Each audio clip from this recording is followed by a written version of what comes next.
Raquel Chevamole in New York. Okay, okay, not bad. Anne-Marie Wiley, that was maybe not the best casting, but we have Boz coming and Jennifer fucking Tilly. So what a year for newbies. You're getting it right. You're getting it right. We had a lot of one season wonders where you didn't get it right. But I will do a whole New Jersey show this week. I guess so. Jeff Lewis is coming back. I want to ask Sarah at the live show and just, it's going to be a docuseries. Everyone is calling it Flipping Out 2.0. I didn't listen to Jeff's. Yeah, I'm thrilled he's coming back. But I mean, this is a real question. No shade. Does Jeff work on houses anymore? Maybe that's a dumb question. I mean, isn't the podcast in Sirius his full thing? So I get it. Sarah and I were at Sutton's store for an event. She invited us. Kathy Hilton was there. Heather Dubrow and Terry were there. But also all of Jeff's people were there, like Shane and Doug. So to me, I mean, is this like a new docuseries that is going to be about podcasting and on the radio? Sarah and I, it's that Sarah, she drives all over, she pitches shows. She's had some podcasting ideas for shows. But look, I think this isn't that his life, Doug and the Chumps and Shane and trying to date. So maybe like, did Jeff say this was like flipping out? Did he say that? Because I mean, I really don't know. I didn't listen, but maybe the docuseries is about podcasting and being on the radio, which I find maybe not as interesting. I mean, I don't even know how that would work. You'd have a lot of celebrity guests coming out. I don't know, but I'm here for it. Thrilled Jeff is coming back. That is Jeff's shocking news. I did not see that coming. The year of newbies. Where else do I want to go with our limited time? We'll talk about this later in the week in more detail with Sarah. Yes, Lexi, Dina's daughter, has penned an open letter, broken her silence on the abuse that her mom has suffered at the hands of Tommy Manzo. And she has, we'll read it, we'll slow it down with Sarah later this week. She has slammed Aunt Caroline and just basically to say, Caroline was more than an aunt to her. She rocked her to sleep at night. She was like a mother, and basically like, she's just like the way that Caroline turned her back on the family and chose her husband's brother over her sister is disgusting.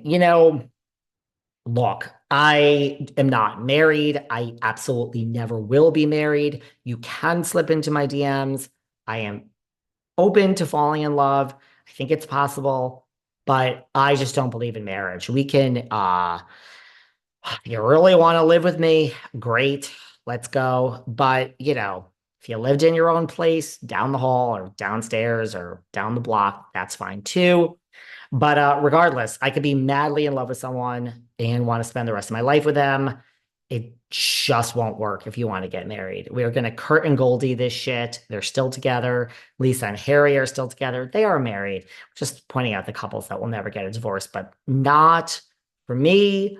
I also don't believe in sharing a bank account unless, you have 10 times the amount of money that I do. And even then, I just know that I'm good with money. And so I know how my money is going to play itself out for the rest of my life.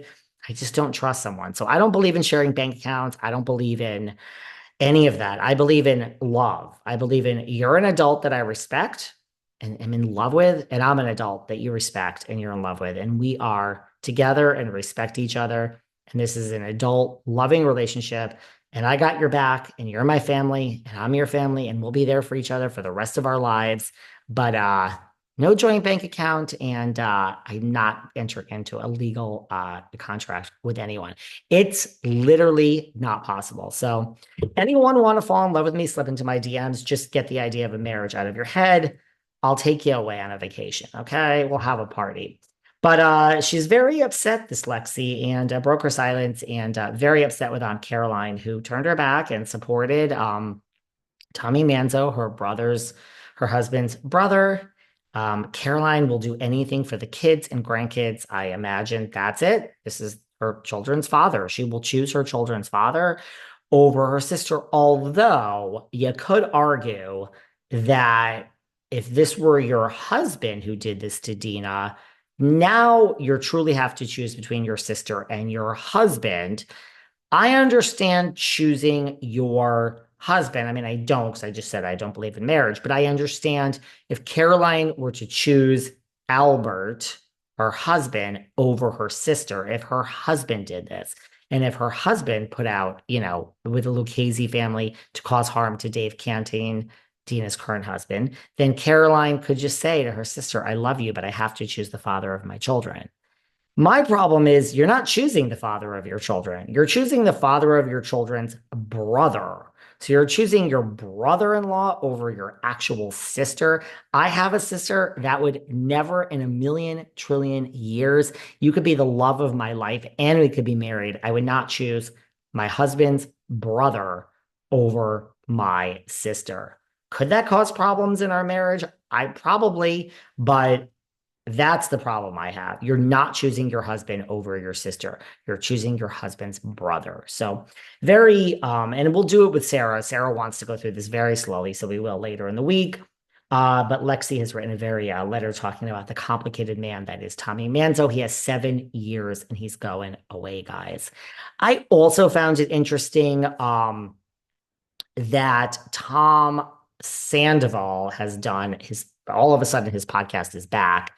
And yes, we'll get into this later in the week with Sarah too, that he talks about like he's the victim and Raquel hit on him and blah, blah, blah, blah, blah, all that stuff.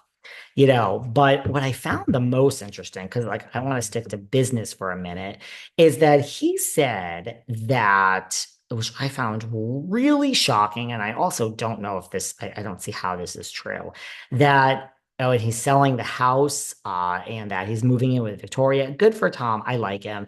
But he said that Raquel's team contacted his team making an offer to drop the lawsuit. And that basically Raquel would drop all charges against him if he were to blame NBC.